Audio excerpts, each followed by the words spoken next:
On behalf of all of us at the Tepper School, I'm Jessie Lahosky, Associate Director of Alumni Relations, and I'm delighted to welcome you to today's Tepper Webinar Series event. We'll be featuring Laura Maxwell, Leadership Coach at the Tepper Accelerate Leadership Center. She'll be presenting on how to manage and be managed virtually an empathetic approach. We are committed, as always, to providing our alumni access to our outstanding faculty, staff, and alumni experts via a multitude of lifelong learning opportunities, and are glad to welcome you back to the virtual classroom today. Before we jump into our presentation, I do want to share some good news that you may have recently heard. We are thrilled to announce the selection of our new dean at the Tepper School of Business, Dr. Isabelle Bajou. She is currently the Dean and Professor of Finance of McGill University's Desautels Faculty of Management in Montreal, Canada. She will begin her role as the 10th Dean of Carnegie Mellon University's Tepper School of Business on October 15th, 2020. More information and updates on her appointment can be found on the homepage of the Tepper School website. So now a little more about today's speaker. Before Laura joined the Tepper School in 2012 at the founding of the Accelerate Leadership Center, she spent over 20 years in corporate leadership development and coaching. Prior to that, she began her career as a registered nurse and holds both a Bachelor of Science in Business Management and a Master of Science in Counseling Psychology. In her current role as a leadership coach and workshop facilitator within Accelerate, she is deeply passionate about helping MBA students develop the self-awareness and emotional intelligence necessary to emerge as leaders equipped to create a more empathetic workplace. Now, without further ado, let me turn things over to Laura to get us started today. Thank you, Jessie. Hello, everybody. Welcome to the webinar today. I'm joining you from my home in Houston, Texas, and I had a chance to look at the registration list yesterday and got so excited to see so many familiar names, all the way back from 2012, which is when I started. So for those of you with whom I've worked, I'm glad you're here and I'd love to reconnect. For those of you that graduated before 2012, you may not be as familiar with Accelerate, so I would love for you to check out the website after the webinar. The link will be on the slide, and I love to talk about it. So if it prompts any questions for you, please feel free to reach out. I'd love to have a one-on-one conversation about Accelerate, what we do, and how it's impacting the students. I'm really excited about this topic, and John and I were just talking before we started about how fast everything is changing. And this workshop several months ago looked very, very different. And so I'm excited about the change, excited to present some information to you about that. And then I also have a personal interest because I've been working for 3 years virtually full time. So I may insert a little personal anecdote or two about my experience. Just a qualifier so you know what I will be focusing on and what I won't be focusing on. The focus today is on existing teams. So generally, it would have been a team that worked face-to-face and then has gone virtual. I won't be able to address solely remote teams, starting remote teams, bringing on a new team member to a remote team, or even a hybrid model. There are too many nuances to that, and so for time purposes, I'm limiting it to an existing team who was face-to-face and has now gone virtual. A lot of the concepts apply to all of it, but I just didn't want to, I just wanted you to know that I won't be able to address those nuances. So let's take a look what we're going to do today. Here's today's session. We're going to be talking about what and why empathy is necessary during this time. How's this working from home thing going? It's been 4 months and we have some information, we have some data. So we're going to take a look at what employees are saying. And then we're going to take a closer look at what the leader's role is in leading a virtual team, and then also the individual contributor role. And before I start into the content, I really feel strongly that I want to do a shout out to all the leaders that are on this session, because you have truly been put through the ultimate test over these last few months. And what we have seen and what the data is revealing is that you have risen to the occasion. senior leaders, middle managers, frontline supervisors have realized that it's important to be human in this situation. And what you've done very effectively is treated the employees as individuals. And what that took is getting to know them more personally, being empathetic, listening for what their individual needs are so that you could be supportive, and then take action when necessary. The reason I'm sharing that is you may be saying to yourself or to your colleagues, I didn't sign up for this. Like, I just didn't sign up for this. And so I want to acknowledge how you've gone above and beyond, and that you may also be experiencing something that people are calling compassion fatigue. It's analogous to what first responders experience when they are empathetic and they take on the reaction in the tragedy. So you may be experiencing compassion fatigue. And it's been so interesting that I've been hearing from several leaders, and they specifically say 3:00. It gets to be 3:00 and I'm exhausted and I just can't do this. I'm exhausted. So the point of bringing this up is I want to acknowledge that you've risen to the occasion. I'm not surprised knowing so many of you. And I want to thank you for doing that. And you're going to see the impact that it has had. And I also think it's important for those of us as individual contributors to have empathy for our leaders. This has not been easy for them, and they really have gone above and beyond. So shout out to the leaders. Thank you so much for what you've been doing, and take care of yourselves. And we'll talk about that a little bit more as well. All right, so we're going to start. I said we would start with the why of empathy. And the reason that I felt this was important, months ago, I was inundated in my inbox. I imagine you were too. Webinar, right? And it was all about how to work virtually, how to lead virtually. And what I noticed was it was about the mechanics, right? So how to lead a virtual meeting, how to make sure you're not distracted at home. All the things that were mechanic, how to maintain a virtual presence. And what I noticed that it all focused on the self, right? So how do I run a meeting? How do I not get distracted? How do I present myself virtually? And what hit me was when we talk about leadership, that is much less about the self and more about others. And so I wanted to make sure that we talk about the importance of being more other-oriented, which is the essence of empathy. So that's why I'm taking an empathetic approach and presenting it as the foundation for this entire webinar. Talk briefly about what it is. You already know what it is, right? So it's the ability to be aware of, understand, and appreciate the feelings of others. Try to put yourself in the other person's shoes. And the bottom line is it's not about you, right? So empathy is about the other person. And over here on the left, I'm saying what it's not. It's not sympathy, it's not agreement, and it's not solving the problem. When we talk about the language of empathy being about the other person. So let's say someone comes to you and said, I'm so overwhelmed with my job. Empathy would sound something like, I can hear the frustration in your voice. You sound really overwhelmed. Sympathy would say, I'm really sorry that you're having this experience. So sympathy makes the response about the self, right? So I'm sorry. So empathy is about the other person, and it's expressed that way by using the word you. It's not agreement. And, really empathy is the capacity to tune into what others are feeling, whether or not we share the same view. And right now, that is not an easy task. So remembering that we don't have to agree with a person and still meet them where they are is a part of empathy.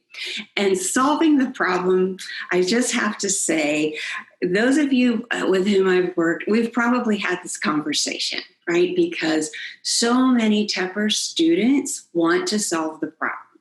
Why? Because you're good at it. You've been educated in it. You've been rewarded for being good at it. So why wouldn't you solve the problem? Well, sometimes there's no problem to fix, and sometimes that's not what the person needs. So remembering that empathy is about being present and listening, and we'll talk a little bit more what that looks like. So you might be asking, okay, so we're talking about this whole work from home thing. Like, what's the big deal? Why is empathy so critical? Well, it's critical because it's not just about working from home, right? It's about a pandemic. It's about economic instability. It's about social unrest. It's everything all at once. And the underlying theme for all of these things is uncertainty. So a lot of us are feeling stressed, we're feeling anxious, and lots of emotions are coming into the workplace. What does it look like in the workplace? Well, this might be a typical scenario. And so I'm going to ask you to, you don't have to say it out loud, but to ask yourself, have you been annoyed, irritable, or judgmental toward a colleague in the past few months? If I did a poll, the likelihood is that the majority would say, yes, it is. I really don't appreciate when Corey brings her little baby Liam to the meetings and is bouncing him on her knee and she thinks he's cute. And I don't think he's cute. It's very distracting from the meeting. And I really don't like when Megan lets her cat Chester walk across her laptop the entire meeting. It's really distracting and she thinks it's cute. So we're being very judgmental and getting highly irritated with our colleagues. Why is that happening? It's because the research tells us that when we are stressed, we default to what makes us comfortable. And what makes us comfortable is, I'm right, you're wrong. So it's really just that simple. So we're just judging people and not being very patient with them. So if I'm irritated and I'm stressed out, how in the world then can I be empathetic to my colleagues, my peers, if I'm a leader, to my direct reports? One way to look at this is through the lens of loss. So if you think about these last 4 months and things that you've lost from perhaps your health, perhaps a loved one, maybe some coworkers have been furloughed, you've lost contact with them. What about things like you lost your annual vacation with your entire family and you haven't seen them for a really long time? People lost their wedding plans. They've lost things that were very, very important to them. And what reason I'm bringing this up is when we can label something and when we can name it, we're better able to manage it. And so when we think about these losses, what we're really talking about is grief. And I'm going to address that in a second. Because the other thing that is impacting us is this thing called anticipatory grief. And what that is this phenomenon where we have taken things for granted and now we've lost that ability to do that. I can't get my hair cut. I can't go to the grocery store like I love to just peruse the aisles. I can't do that anymore. All these small things that we took for granted are losses for us. So grief, no matter how big or small the loss, whether it's bad or a good change, it's still a loss. So what I want to do is just revisit, because this is probably familiar to a lot of you, are the stages of grief that were identified by Elizabeth Kubler-Ross. The stages here, and I'll go quickly through them. Shock is, there's nothing going on. Denial is, well, whatever's going on, it's not going to impact me. Anger is, I cannot believe they have kept the liquor stores closed. Are you kidding me? Bargaining. Okay, if I shelter in place for 2 weeks, this is all going to go away and everything will be better. Depression, that's when the sadness hits. And we're saying things like, is this ever going to end? Is there ever going to be a stop to this? And then finally, acceptance. And that's where we accept that this is life as we know it, and we've got to figure out a way to move forward. So what's relevant about this as it relates to empathy? The stages that we all go through are not linear. So at any point in time, you are at probably all of these phases for different reasons, and I am in different phases. And so when you think about people that are annoying you or irritating you, it's because we're not stepping back and saying, what's going on for them? So let's go back to the woman with the baby on her knee. Her childcare has been closed. She's got 2 kids. She's homeschooling, and this baby and her partner is working full time as well. She doesn't have a choice. She doesn't want to hold Liam on her knee either. So we've got to take a step back and have more understanding of what people are going through. And naming it grief can be a helpful frame through which we can look at this. So I hope that's helpful in understanding why we're getting a little bit peeved at some of our coworkers. All right, I'm going to shift gears. We've talked about why empathy is important and a lens through which we can look at these things. Now I want to shift gears to say, how's this been going so far? So we've been doing it for 4 months, and I'm going to be transparent with you all because I know my audience and I know it's risky to share data. So be patient with me. What I'm sharing is a study that was done. I found the one that had been done on the largest number of participants. So it was about 3,000 employees. And they did it through about the end of March through the end of April. And they wanted to see, how is this working? How is this working from home thing going? Bottom line, we are probably not returning to a pre-COVID world anytime soon. So let's look at some of the statistics. 76% of the global office workers want to continue to work from home, and 82% of US workers want to work from home. 16% don't want to go to the office at all. There are 6% that say they don't want to work from home in the future. So there are those that are not enjoying this. And 77% feel they are fully productive at home. So people are enjoying this, some more than they thought they might. And so I wanted to also introduce another metric, which is level of engagement. And I'm sure many of you are already familiar with Gallup. They are known for their opinion polls. They've been the group that has been measuring employee engagement since 2000. And I just thought this was startling that they have found that 38% of actively engaged workers, or that 38% are actively engaged. That's the highest since they've been measuring employee engagement in 2000. So I think that's really worth paying attention to. And if you ask yourself, what is the engaged employee? That's the person on your team who comes in every day, positive, excited to be at work, wants to take the initiative, is a star performer. 38% are actively engaged right now. And that's the highest since 20 years ago. So I think that's worth paying attention to. 13% are actively disengaged. Now, I call those people that we work with that quit but forgot to leave, right? Like they really probably should have gone because they are that person in the group that serves almost as a metastatic cancer in terms of their mood. Everything's a downer. Everything's they, them, what they've done to us. So that's the actively engaged. And it was tied for lowest since 2000. And then there's the ratio 2.9 to 1 of engaged to actively disengaged. In case you're wondering about the rest of the group, what we refer to them as not engaged, right? So the 49% that are not engaged. That's the group that's doing the minimum work. They're meeting expectations. If they got a chance to get a better offer, they would run, right? So those are the not engaged. So I think it's important for us to pay attention to the fact that people are liking this and they're highly engaged. So how did this happen?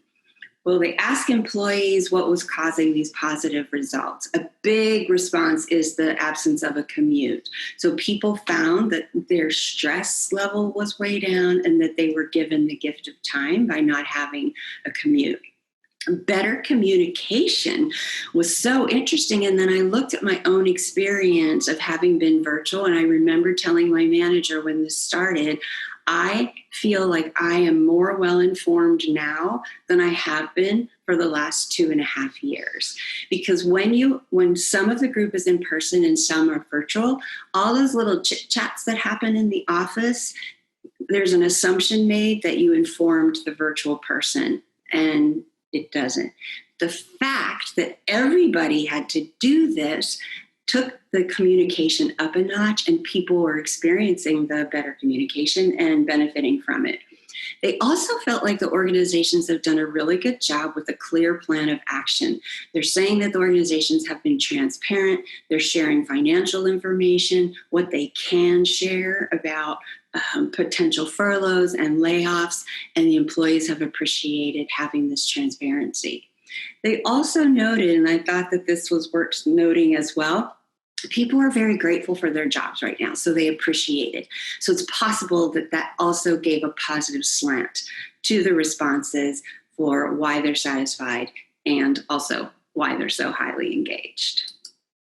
This is just things that you already know, but I just want to remind us that a lot of this can start to sound all, skippy, happy-go-lucky. This is really nice to do, but we all know that it has financial impact when you're not having to pay people to retrain because you've got a nutrition problem. When people are more satisfied, they're more productive. Talent acquisition is critical. Companies have had such a difficult time attracting the younger generation because they have not been willing to be flexible, which is what they've been demanding. And so this is really going to make your organizations, if you go this route, make your organizations more attractive to a whole new cohort. So it's definitely got positive business outcomes. And it wouldn't be fair to just share all the positives, right? It's not all rainbows and butterflies. So what's not working? What are the struggles? Well, remember that commute that I mentioned that is no longer there? You would think that that would have been filled with family time. It's not. It got filled with more work. And so over 50% of the employees struggled to maintain a 10-hour or less work day. So their average, whereas 80% of them had been able to do that in the past. So people were filling this empty time with more work. So the burnout rate has definitely been identified. The biggest thing that I hear from my coaching conversations is a real struggle with the blur between work and home life. So people are just, they're looking at their phones 24/7. They're answering emails 24/7. And I hear parents saying their children, stop looking at your phone. But it's just this lack of a blur. There's no boundary between work and home. So that's been a struggle for some. A lot are missing the collaboration that takes place in face-to-face meetings. It's been a little bit more difficult to do on the phone or on video conferencing. And then also loneliness is truly an issue here. We don't know yet the specifics of the long-term mental health issues that are going to occur. But what I have noticed, and I know this because people send me correspondences that they get, organizations are starting now to send out more information about resources for them, the mental health resources, how to access counseling services, what benefits they have through their employee assistance program. So those issues are real, there are struggles, and they do need to be addressed. All right, I've talked about the positive, talked a little bit about the struggles. What does this all mean? And I know we don't have enough information to make business decisions yet. We will, we don't yet. I do think we have enough to launch some very important conversations. And what it means truly is a new mindset. Which companies? We've got Twitter, Facebook, Amazon, and then Siemens. I just saw today that they've announced that they're extending work from home all the way through the end of 2020. So the mindset is going to be that office space that used to be our go-to place, that's going to be an add-on to our virtual work. So it's going to require an entirely new mindset. One of the things that people are concerned about is when we hear people say, I just can't wait until things get back to the way it used to be. It's not. It's not going to go back to the way it used to be. It's going to go back to a newly defined new normal. And that is going to be up to you leaders and also individual contributors to figure this out. What's been a really positive thing that has happened as a result of this, they're finding that CEOs are reaching out more quickly and more broadly to their colleagues because no one has the answers. And so they're willing to show some vulnerability that they don't have the answers, and the networking has exploded at the senior level. So people are starting to have these conversations. I think this would be an amazing topic to cover and to discover when we have more data on what's working and what is not. Lots of things to consider here. What is going to be done with all of that space? Won't cover that now, just lots of things to talk about in a really important conversation, and one we need to start having very, very soon. We've talked about the role of empathy, talked about, how it's going so far. The reality here is you as a leader will continue to have some, if not the majority of your employees working remotely. So I want to revisit what your role is as a leader. And I think this is a great time for you to pause, reflect, and ask yourself, and then go back to your team and ask them, how am I doing in terms of helping facilitate your success here? And so the leader's role is to over communicate. You cannot communicate too much. Put people over business and create an inclusive culture. So let's just look at those a little more closely. And again, I know this isn't new to you, so I'm asking you to reflect. How have you been doing? What are the things that you want to start to do, stop doing, continue to do? This is a time for you to pause and to do that. I think all of us have just been in full-blown go, go, go mode. Let's just get this done. And it is time to pause and say, okay, let's take a look. So one of the things that you do to put people over business is to default to trust. So in my consulting world and in my coaching world, I can't count the number of managers with whom I've had a conversation about how they will not tolerate their employees working from home because they do not trust them. And so their default is to distrust. And now we have to default to trust. And the question they will ask me is, how do I know what they're doing? And the answer is, you don't. You have to trust. You have to give them what they need, communicate clearly what you expect, and trust them. That is what has to happen. When you do this, people rise to the occasion. What's been interesting also about the findings that we're seeing is these managers that were resistant and predicted lower levels of productivity have been proven wrong. All of their negative biases have been blown to pieces because people are being productive.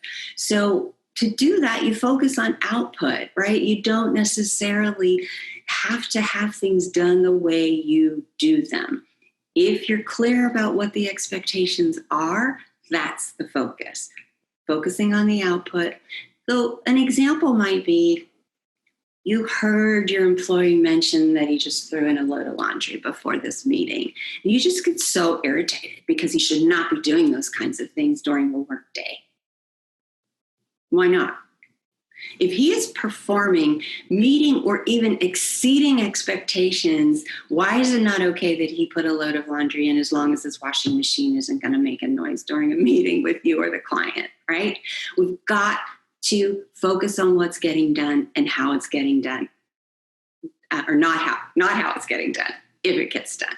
Okay, so lighten up, everybody. Those of you that still have some very, very rigid rules around how to work, got to lighten up. And you also have to be flexible. This one's been really critical and so well received by employees. The people that are saying that they love this whole work from home gig is the flexibility.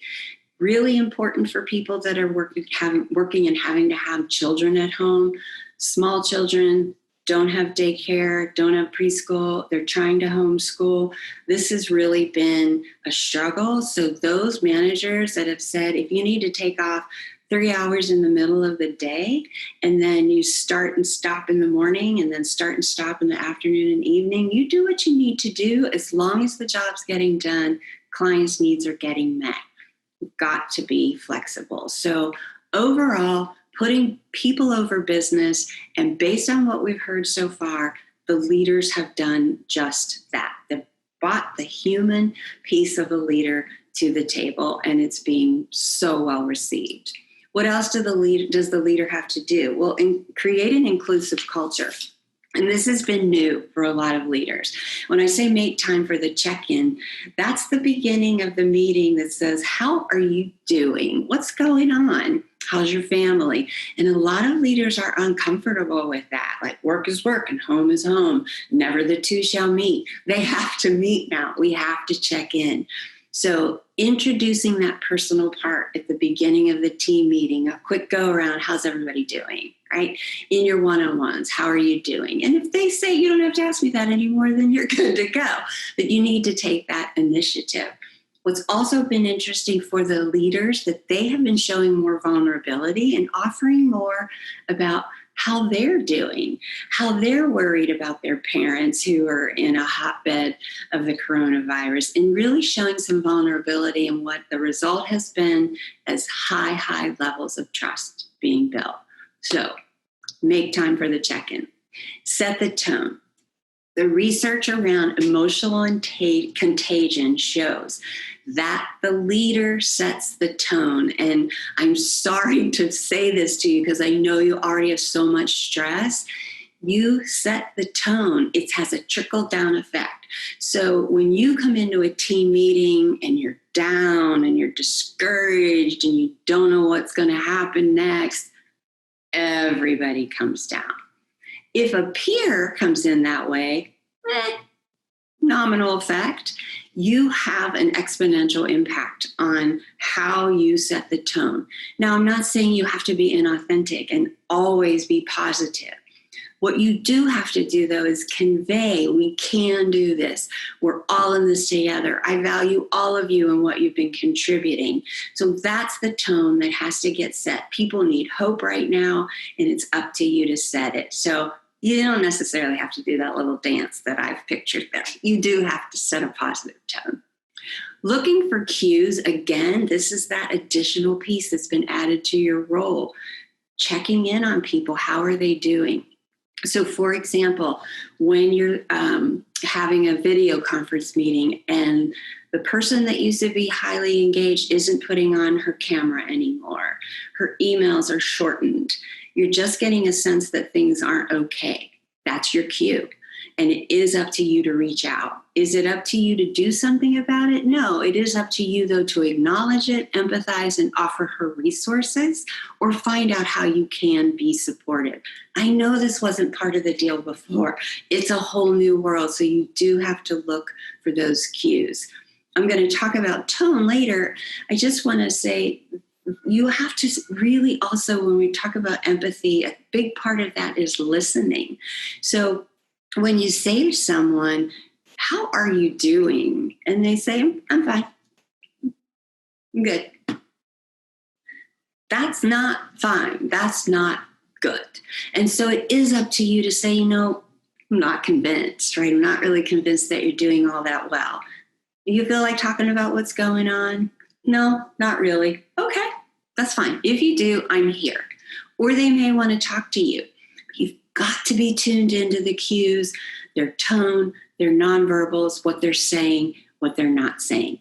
That's creating the inclusive culture that is needed, because everybody's feeling that gap of not running into each other in the hall. I was listening to a podcast this week that talked about which circles of influence are so greatly missed right now. I found it fascinating. It's your coffee barista. It's the FedEx person that delivers to your house. Like, those interactions really refuel us, and we don't have those anymore. So there are lots of gaps that have to be filled. So it's up to you to create that culture with your team. Okay, what's the last thing? Oh, that was the last thing for the leaders. How about that? So that's the role of the leader. So I want to transition now into the individual contributor role. And when I say individual contributor, that doesn't make an assumption that you're not a leader. You could be an informal lead, a project lead. you could not even be in a leadership role, and yet people come to you because they trust you and you are an influencer. So you do have the ability to make an impact here. So I do want to talk about what your role is. It's not making an assumption that you're not a leader, because you are. High level, you need to be present, engaged, and adopt a growth mindset. So let's talk about being present first. Being present, in its essence, empathy is about being present. Now, I'm saying take a shower, I'm kidding, and yet I'm not really kidding. The reason for that is I've got a full coaching load, and I'm still seeing some of you taking this informal environment maybe a little too to heart. So do get up and shower if that's what you would normally do. Do dress as if you were going to the office. Okay, you can take it down a notch, just not 4 notches, right? So you still want to show up. When we talk about empathy, again, it goes back to being about the other person. You want to be aware of how you're being perceived. Remember, in meetings, when you were in face-to-face meetings at work, all of the decision makers about your career are in those meetings, and they're watching you. And so how you behave, what you say and don't say, how you act and don't act, they're picking up on those cues. Are you leadership material? So that's not different now. The meetings are virtual. They are still paying attention. So please take this seriously. Use this as an opportunity to rise to the occasion and show up. Being on time, I know people, this is one of my triggers, so I get teased a lot about this being a big deal. You just don't want to be that person who technology isn't working, and so you hold up the whole entire meeting for 5 or 10 minutes because now you want to get caught up on what you missed because your technology didn't work. Just don't be that person, okay? Sign on 5 minutes early. You don't have to chit chat if you don't want to, although there may be influential people on the call 5 minutes early that you could chat with. So just be mindful of how important that is to some people. Okay. So being present is first.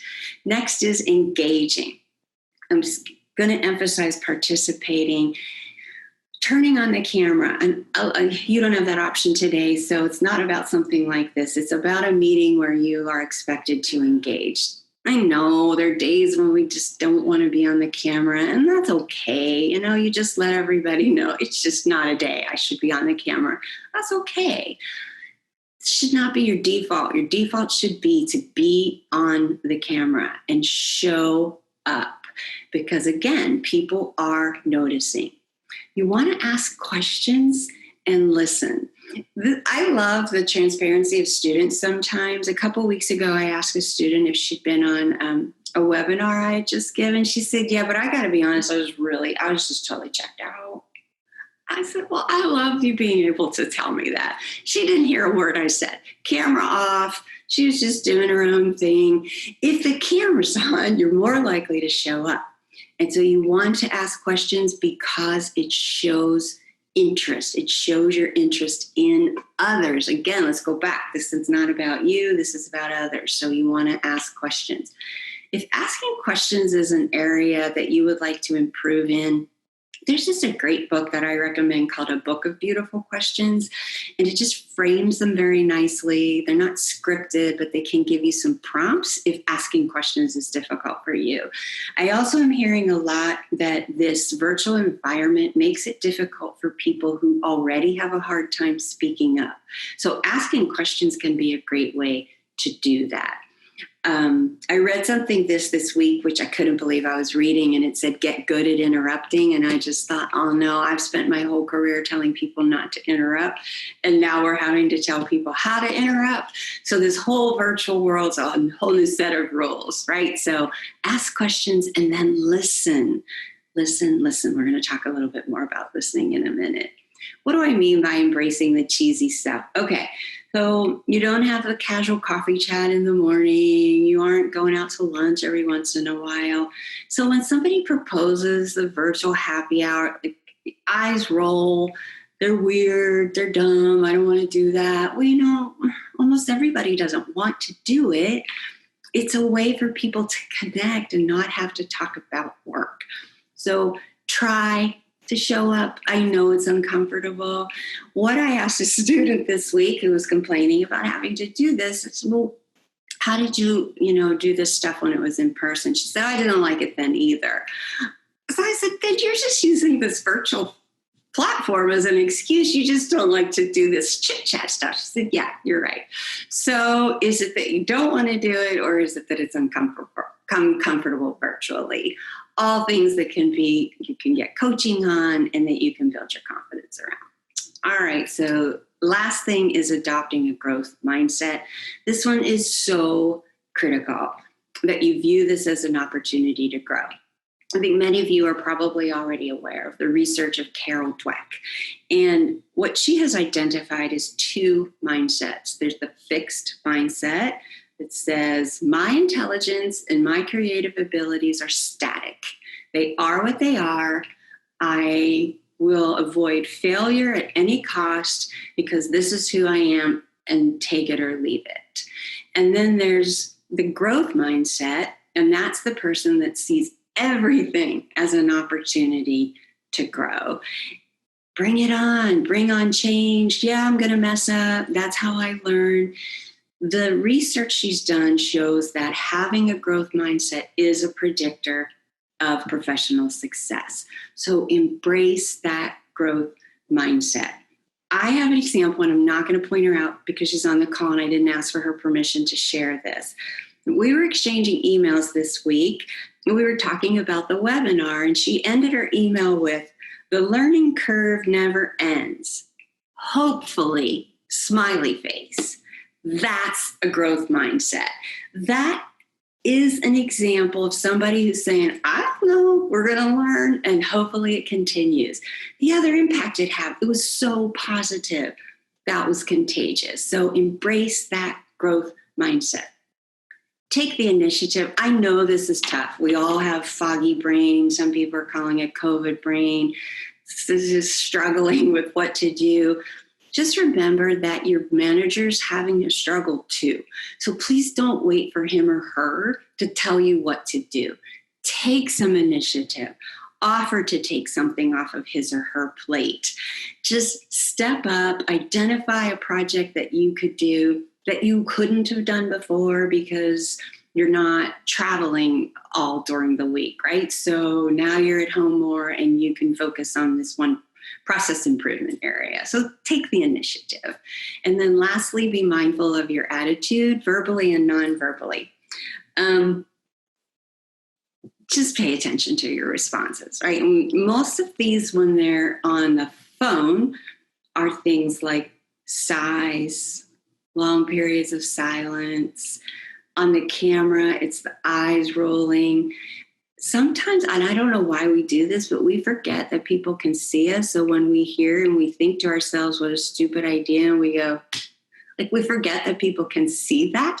So watch your attitude. It can be seen. When I was the only virtual employee and I could see my whole team, oh my gosh, I cannot tell you how palpable the mood was just based on their nonverbals. So it is contagious, and you do want to adopt that growth mindset.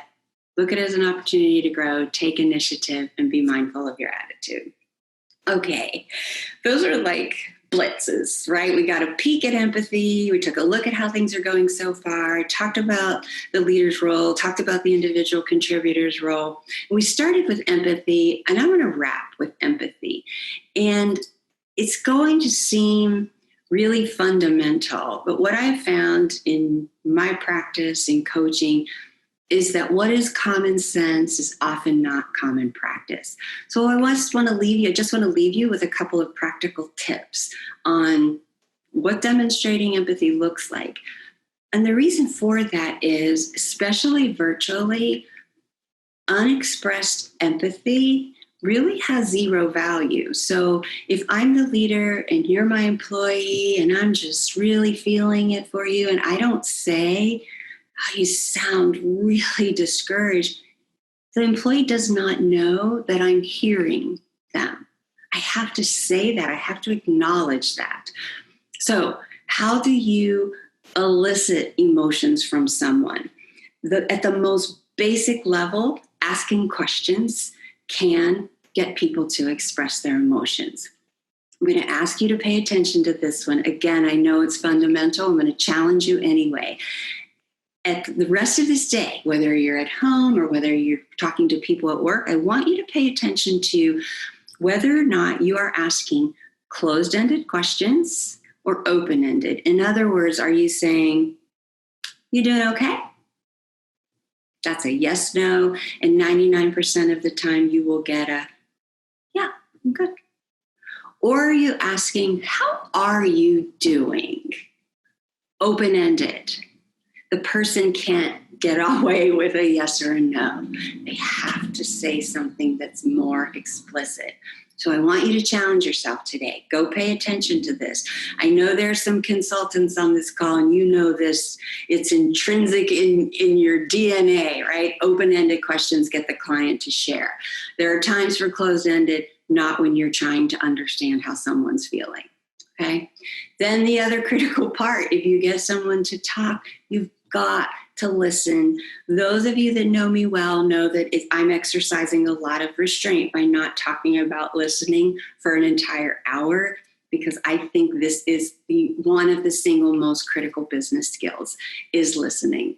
And so during these times, again, when we're finding ourselves being judgmental, suspend that judgment and listen more.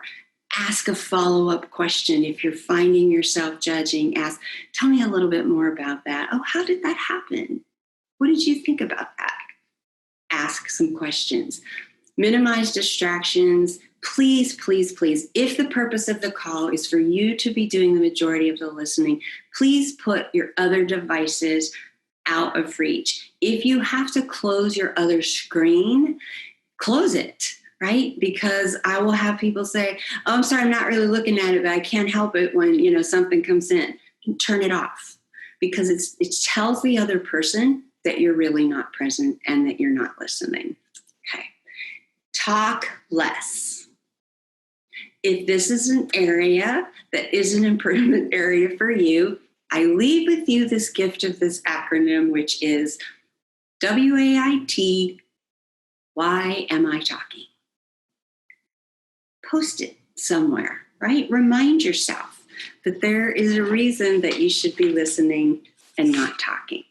So those are just some quick tips and strategies for you to bookend the conversation around empathy and just to refresh your memory, right? We all know these things, but do we always do them? Not easy, or not always, because the others sometimes are more efficient. Okay. Just want to leave this quote with you because I feel so strongly about listen. We think we listen, but rarely do. Listen with real understanding and true empathy. Listening of this very special kind is one of the most potent forces of change that I know. That's from Carl Rogers, a psychologist. Okay, what's next for you? Here's what I want to ask you.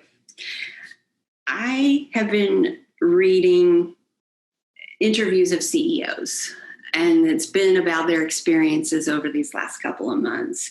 And it's just been so encouraging. And what CEOs are saying now is they have learned to show up differently. One of the CEOs even said he is now adding a to-be list to his to-do list. He's recognized how important it is that he show up, that he be present. So he has a to-be list. So what I'm asking you to think about, based on maybe just some of the things we talked about here, or some of the things you've read, or when you go back to work and ask your team, how are we doing on all of these things? Let's do a check-in. Let's do a refresh. When you do those things and you get the information, I want you to think about, how do you want to show up? How do you want to show up as that leader that motivates and inspires your team to want to do the right thing? This this situation we're in is bigger than your company and it's bigger than your organization.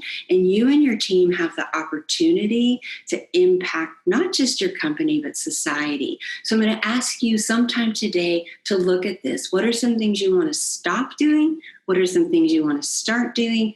And what are some things you'd like to continue doing? And I, knowing many of you and having met many of you alum, I could not be more confident and optimistic about the future if you are the leaders that are in charge. So thank you for your time today. So we have reached the end of our time together. I know that's something we're always wishing for in our webinars, just a little more time, but we want to be respectful of yours. So I first want to thank Laura for sharing her knowledge and expertise with us. And I do want to thank all of you in attendance for taking time out of your busy schedules to join us today. And we'll be sending you all an email with information on how you can connect with Laura. And I know she's made it clear earlier in the presentation, she is open to your questions and conversations. And it will include a link to a survey that follows up on today's presentation as well. So from all of us here at the Tepper School, we hope you'll join us again on an upcoming Tepper or Carnegie Mellon webinar. Thank you again, and we hope to see you soon.